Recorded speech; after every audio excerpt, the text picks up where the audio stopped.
Good morning, Madam Chair and members of the committee. As a kid growing up in Alberta, I wasn't like most of my friends. Every night, I watched The National with Knowlton Nash. He represented a public broadcaster that belonged to Canadians.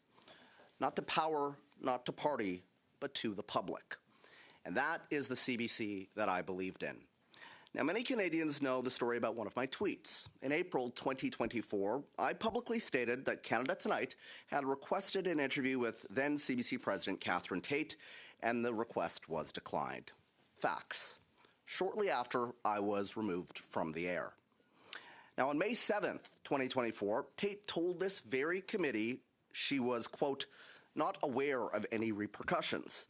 Yet 24 hours earlier, ATIP records show her vice president, Barb Williams, briefed her directly about my situation. Now that matters because trust matters. The tweet was not the beginning. It was the breaking point. For months prior, tensions had been building, not over performance, but over control. While I was publicly held up as a bold, diverse host, my ability to lead the very program carrying my face and name was quietly being stripped away. CBC's stated commitment to diversity contrasted with realities of tokenism. Still, I pushed forward, creating a nightly panel to showcase real diversity, including of thought. I questioned unequal pay. Why, for example, one contributor who was Indigenous always needed to be paid, while others weren't. When a prominent black journalist requested compensation after appearing doing the exact same job, I was told to reconsider booking him moving forward. I attempted to end this discriminatory practice. Instead, the panel was canceled.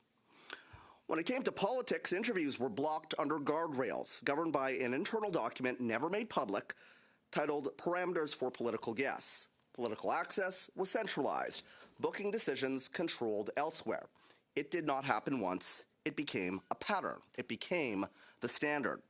Power in Politics, hosted by David Cochrane, was given gatekeeping authority over which politicians could appear on Canada Tonight. When I questioned that control and who was in control, I was viewed as disruptive. Now, at the same time, I raised concerns about a toxic environment.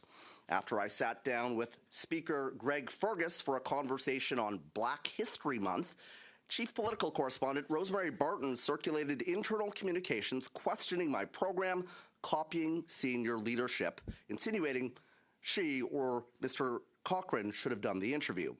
It was an intimidation tactic, which management ignored. I and others raised concerns about bullying behavior by senior figures, including Mr. Cochrane. But while he remained on air, I faced discipline and marginalization. Now, the transcripts of these meetings show the issue was not about my journalism, but about reputational risk to the corporation. I received a written warning carrying the threat of termination. I was placed under confidentiality restrictions that prevented me from correcting public and internal narratives.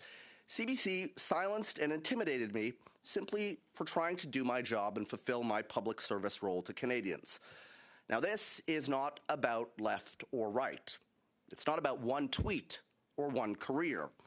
It's about systemic control, tokenism, selective enforcement, and a toxic culture where intimidation went unchecked. When I refused to waive my rights under the Canadian Human Rights Act in a proposed confidentiality agreement right here, and a gag order, essentially, my role was not renewed. My union, tasked with protecting my rights as an employee, told me explicitly, quote, it's very much a normal thing that we use. After 25 years in journalism, my career ended. That dream I had as a kid of working at CBC shattered along with my trust in it. Now, inside the newsroom, the message was unmistakable and did not need to be spoken. I raised concerns. I challenged centralized control and bias. I fought for real diversity and equal standards. I tried to do my job as a journalist. Within months, I was pulled off the air, disciplined, restricted from speaking, stripped of my primetime program, and eventually out altogether.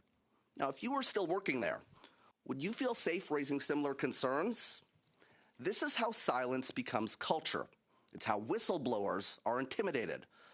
Public institutions do not weaken from scrutiny. They weaken when they avoid it. The CBC that I believed in was strong enough to withstand accountability. If it is to endure as a public broadcaster worthy of Canadians' trust and over $1.4 billion of their money, it must be strong enough to withstand it again. Accountability is not destruction, it is survival. Thank you for your time.